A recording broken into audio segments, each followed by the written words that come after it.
On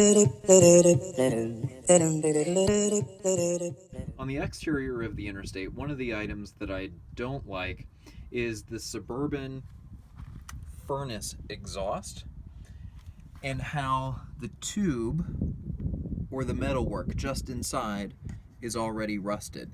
Now this unit was just manufactured in about October of 2016. It's a 2017 unit manufactured in October of 2016, and it almost looks like a galvanized steel pipe inside, but it's already showing rust. So I don't know what that means long term, if that's going to be an issue, if it's normal because of the heat that it's exhausting right there at the edge. If any of you guys know, definitely let me know. But that definitely is an area of concern. Another area of concern on the Airstream Interstate is here at the exterior shower. This is a simple plastic latch that you open to access your shower port. And you'll see right here, by turning this, you actually push to turn, it locks.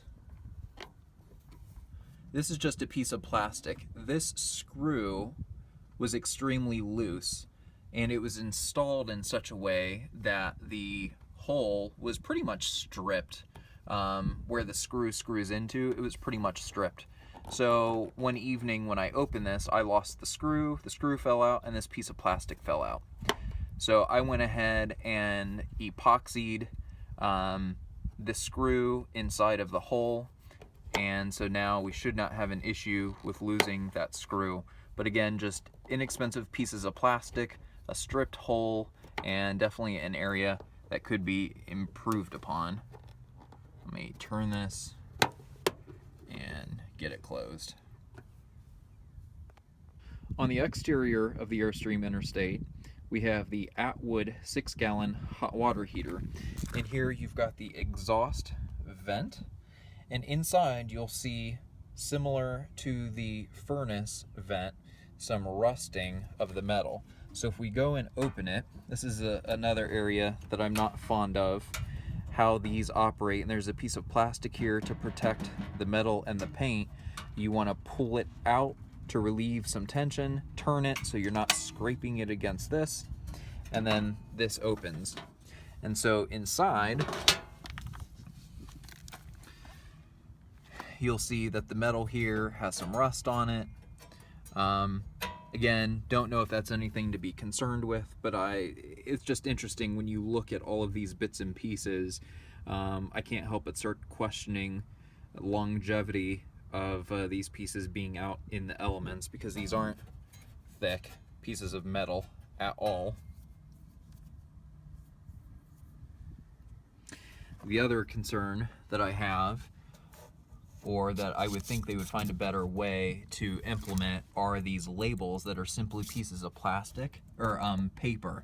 And you'll see it's already getting wrinkled, it's already filled up back here. When you go drain the hot water heater or relieve any of the pressure, you naturally get some water in here. So this paper label is right in all of the moisture, and eventually that whole label is just going to completely fall apart and do absolutely no good.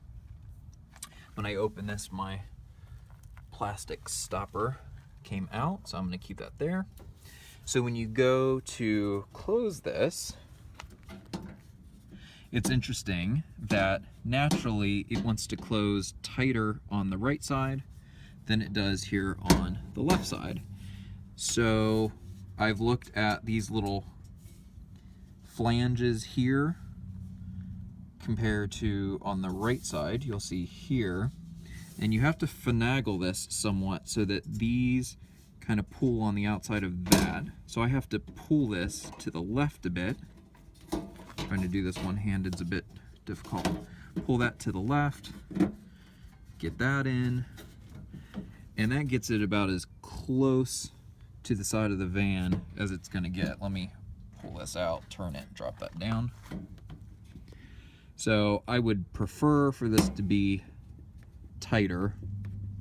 You'll see you've got some room there, kind of tightens in a bit. I can push that back some, but I think overall the fit on that, I would have liked for it to have been, again, a little tighter. So if you guys watched any of my other videos, you'll know that I previously had another RV parking space, and while taking the Airstream Interstate to that original parking space and traveling down the road that had a terrain that was descending, I kind of bottomed out some metal on the asphalt. And so I was taking a look at what I possibly could have damaged when I scraped, and I found what it was. So let's see if we can get up under here. If you can see one of the screws right there, I bent it to the generator exhaust, so that hit the asphalt as I was trying to squeeze it into the other parking storage facility. That screw should have been straight down. And then also on this other bracket right here holding the exhaust, that rubbed a little bit. Those are the only items that I can see underneath of the van. Just something to be cautious with while driving down steep roads of changing terrain. Alright, if you guys saw my original walkthrough, you'll also know that the double-sided tape that seems to be behind the side view mirrors was installed in such a way that it's sticking above the actual camera. So I think I can take a plastic tool and try to shove it back behind there, but they could have done a better job of using that double-sided tape. Let's walk around to the other side. And I've stowed the rear view, or the mirrors here, to be out of the way while I've got it parked. And you can see the same thing here. The tape doesn't extend up as much, but you can still see it. Let's see if we can take a look. Now this camera on the other side does stick out a little further than the driver's side here on the passenger side, so it's not pushed all the way up against the side of the plastic trim, so they could definitely do a better job of that install.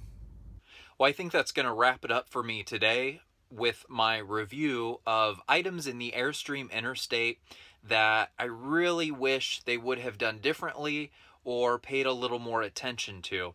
As always, if you guys like this video, please comment, share, thumbs up, and let me know if there's anything about the Airstream Interstate that you'd like to learn more about or see more video of.